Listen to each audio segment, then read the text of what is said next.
Mesdames et messieurs, bonjour. Êtes-vous bon nageur, du genre à traverser l'Atlantique d'un coup? Ouais, ça peut paraître un peu flippant au début, et pourtant c'est peut-être ce qui attire tous ces passionnés. Comment en est-on arrivé à une telle détermination? Eh bien c'est ce que nous allons voir en remontant le temps, en nous frottant au temps fort et aux lois du milieu aquatique. Ne vous inquiétez pas, je ne vous noierai pas d'infos. Allez, c'est parti.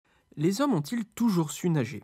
Eh bien, le plus vieil indice que l'on ait, c'est cette peinture qui date de moins 10 000 ans. Des objets archéologiques montrent que les civilisations égyptiennes et romaines savaient déjà nager à l'époque. En Grèce, pour les hommes, la natation faisait même partie de l'éducation. Les premières traces écrites n'arrivent qu'en moins 2000 ans avant Jésus-Christ. On les retrouve dans les textes sacrés, l'Odyssée, le Coran, la Bible par exemple. En 1538, un professeur allemand écrit un livre sur l'art de nager. Cependant, la pratique n'est toujours pas développée. En fait, c'est plutôt l'inverse. Jusqu'à la fin du 19e siècle, on fuit l'eau.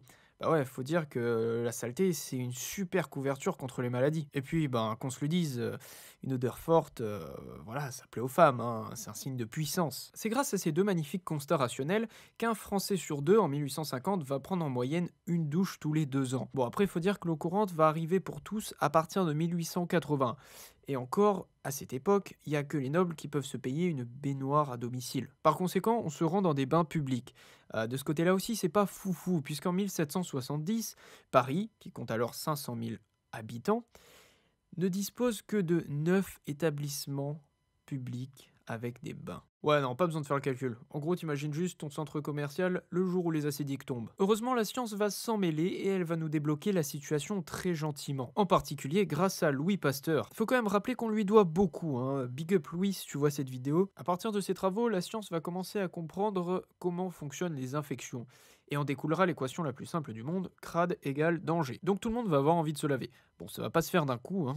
À partir de 1879, l'enseignement de la natation à l'école devient obligatoire. L'objectif est à la fois d'initier les élèves à avoir une bonne hygiène corporelle, mais aussi parce qu'en temps de guerre, un soldat qui sait nager, c'est toujours mieux. La demande pour les biens va alors augmenter, et l'offre va augmenter aussi et se diversifier. On va commencer à prendre soin de son corps, et des habitudes vont alors découler de là. Ce sont, dans un premier temps, les bains publics et les bains privés qui vont apparaître.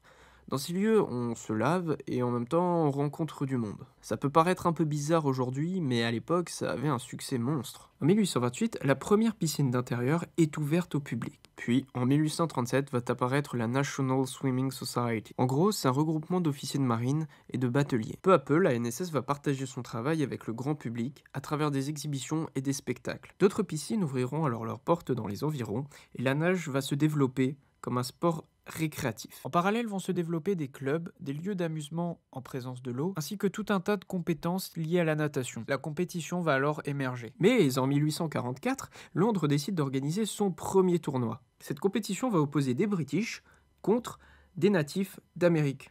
Et devinez qui a gagné? Eh bien ce sont les natifs d'Amérique qui ont gagné. Pourquoi?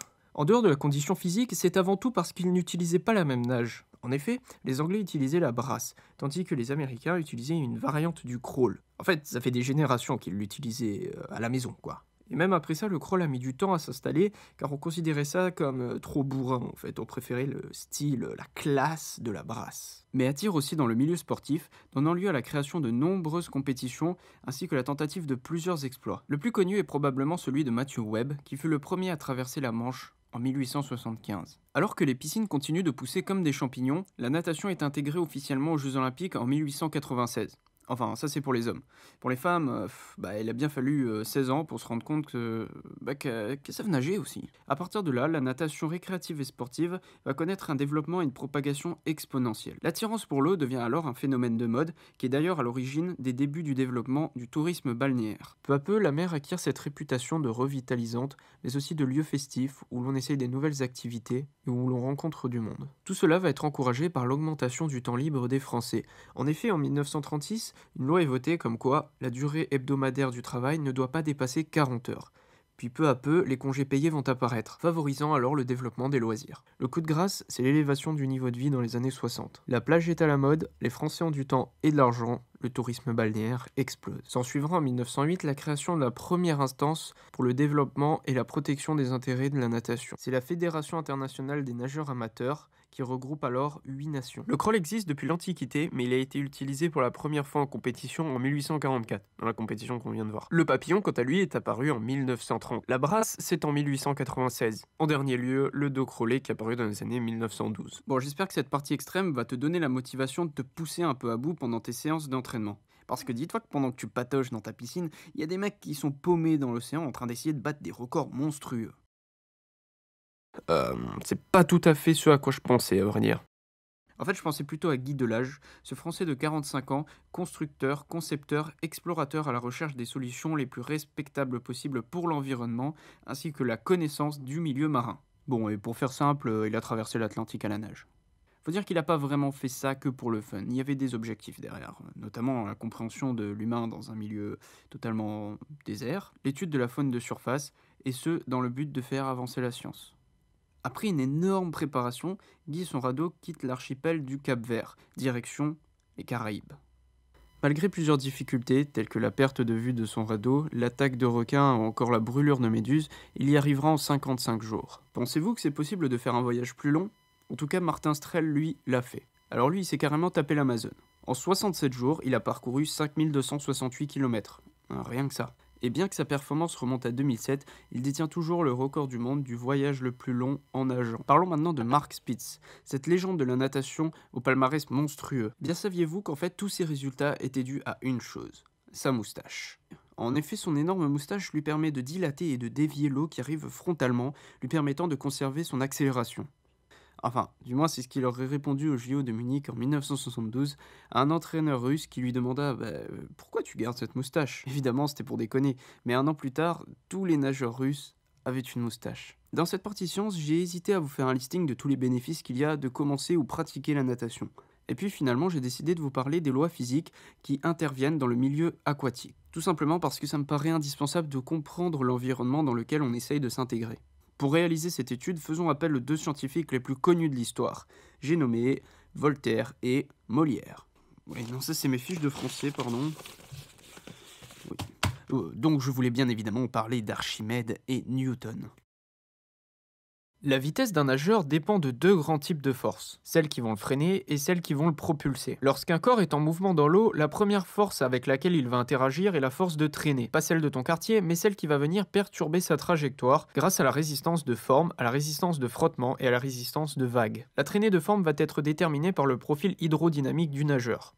Bon, je pense pas qu'il y ait besoin de plus d'explications. La deuxième traînée est due à la modification de l'écoulement de l'eau à proximité du nageur. C'est ce qu'on appelle la traînée de frottement. Pour imaginer ça, si t'es archi poilu, la flotte va se bloquer dans les poils et te ralentir. En revanche, si tu as une combinaison optimisée, dans ce cas-là, tu réduiras la perte d'énergie. C'est le cas pour les bonnets ou tout ce qui est combi. Et finalement, la traînée de vagues se caractérise quant à elle par le retour des ondes dans le bassin, qui vont tout simplement créer des différences de pression et qui viennent en général de ton voisin de ligne. Par exemple, si vous avez déjà été à la mer, je suis sûr que vous avez déjà constaté qu'il est beaucoup plus évident de nager en trajectoire rectiligne lorsque vous avez une mer calme plutôt qu'une mer agitée. Ah, au passage, si vous avez une différence de performance entre les différents milieux, c'est normal. La viscosité de l'eau va varier en fonction de la salinité et de la température. Une eau salée et fraîche sera très visqueuse, tandis que ses opposés le seront moins. Alors malheureusement, contre ce type de traînée, on va pas pouvoir faire grand chose, si ce n'est que la résistance de vague diminue réellement avec la profondeur, donc aux alentours des 1 mètre, on la sent presque plus.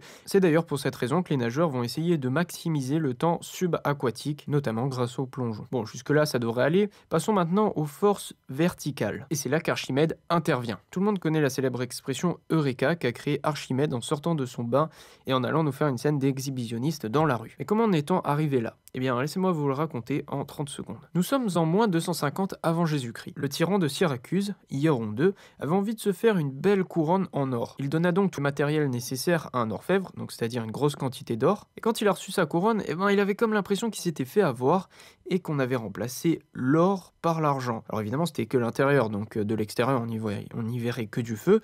Mais ça aurait permis à l'orfèvre d'arrondir un petit peu ses fins de mois. Et pour le vérifier, il n'allait pas ouvrir la couronne parce que dans le cas où il ne se serait pas fait avoir, il aurait détruit la couronne pour rien, quoi. Et c'est là que notre bon vieux Archimède intervient.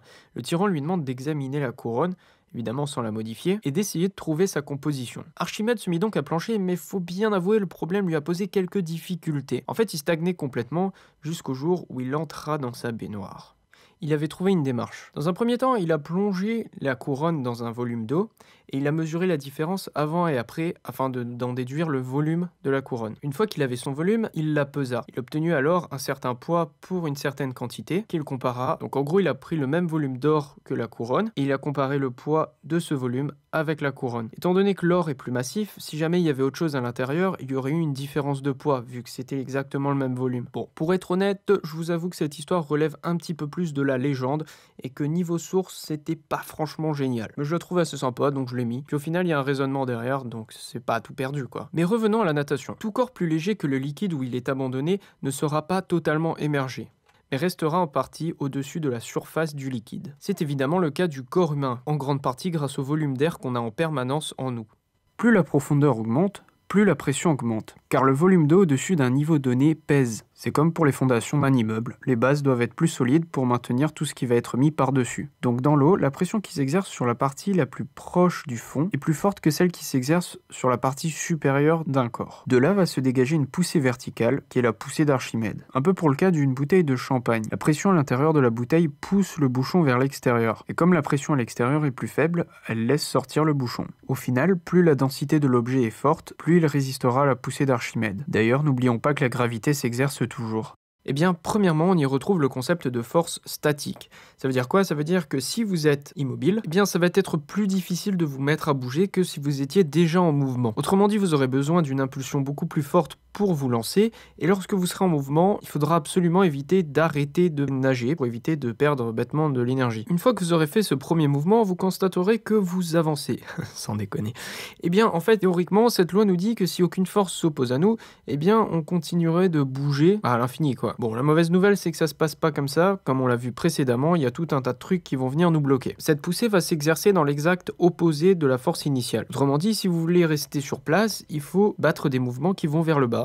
Et si vous voulez avancer, il faut battre des mouvements qui vont vers l'arrière. Si vous ne savez pas nager, eh bien ça, c'est les fondamentaux de la physique. Autrement dit, si vous avez peur, dites-vous que la physique s'applique à tout le monde de la même manière. Donc essayez d'avoir confiance en ces lois et lancez-vous. Bon, avec de l'aide, hein, évidemment, n'allez pas vous noyer non plus. Et voilà, c'est ici que prend fin cette vidéo. Bravo à toi si tu as tenu jusqu'à la fin. J'espère que tu ne regretteras pas. Et si tu as appris des choses, eh bien dis-le moi dans les commentaires, ça fait toujours plaisir. N'hésite pas aussi à envoyer cette vidéo à tes camarades nageurs. Sur ce, prenez soin de vous, on se revoit bientôt. Allez, salut!